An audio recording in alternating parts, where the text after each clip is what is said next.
I'm not talking about what actually happened. I'm talking about what was supposed to happen. Oh yeah, they don't apply. It's never been a. You like can a go thing. back as far as like Reagan, and motherfuckers don't follow. They were like, you gotta wait you 3 are days. correct. No, that's what I'm saying. You are correct. Whether Yeah, they there follow it or are not is rules, different. but there's ways around it. Yeah, that's my and I was point. like, Reagan did it, Bush did it. Well, Shit, all Big of them Papa Bush did. Yeah, all of them Yeah, all of basically. them It's did. like all of them did it. So It's it's like like, what's the point of putting these rules into place just to placate the citizens and make pretty us much. feel like there's some sort of.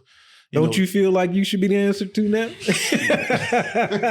But I tell you, you're not getting that phone call. But you're right. And meanwhile, we're so distracted. Oh, Trump can't do this or Obama can't do this, but they all did the same thing. Like I think that's for like the surface area for us to be distracted, because I think if everyone were truly paying attention, and when you talk to a person that actually knows what's going on, you'll probably start asking way more questions in which, the political power that be don't want to answer. But it even makes me think about what's the big giant shipping truck that got stuck Greenland or something. What's that thing? Like how much billion that cost a day? The truck that got stuck. It was you mean oil tank? Not oil tank. No, it was like the shipping container. Yeah, it was a truck shipping thing, container. and it got stuck in the sideways, and it took like 3 or 4 days, and it cost them like $2 billion every day.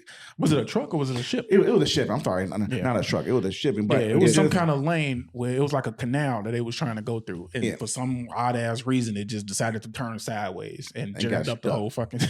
Jammed up the whole stuck, and it cost $1 billion a day, and they're like, hey, all that money going. But I think it does go something back. I keep hearing online like the old guard or the old royal people or the old people that control the oil. Like they're moving them out, and now everybody trying to get their chance to take the pot. Like nobody's no longer in control of this.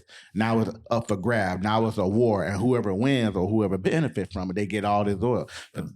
Oil in this country and in this world is it's better. It's better and than again, and strategically, like I said, I think this is I got no right to say it, but if we were playing a game of Risk, which to me is like all of this is anyway, it's just a game. Like the people at the top, and it's not Donald Trump, anything like George Carlin said, it's one big game and you're not in it. It's one big club, you're not in. But those people at the top, they're sitting there looking at this like, hey, dude, we can make this move. And, like you just said now, it's like we're going to be in control of this now. So that kicks everybody else out. The downside to it that I see, and somebody made this observation when they were talking about the after effects of taking out, the leadership of Iran, it's like you're not going to get rid of that idea in terms of the regime that runs it now. It's like no matter how many people they kill, it's still going to be a regime there to take control over no sooner the United States leave. So to me, that would be an issue.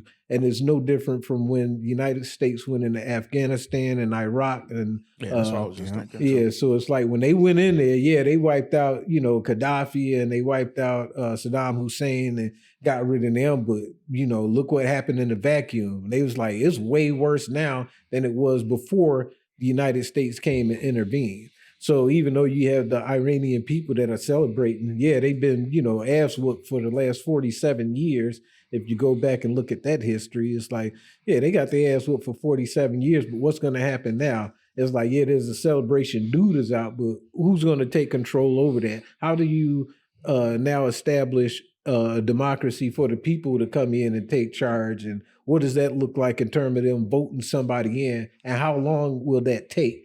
And I think that will dictate the length of this war and how long we be paying these fucked up gas prices.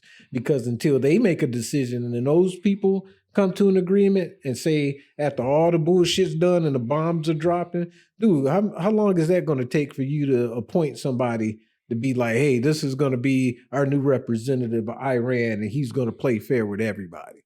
So until that happens, it's like, unless you do something real slick, and you'd be like, oh, well, we'll just take care over oil production and the cost rate, which they did Little Bush did in 2003.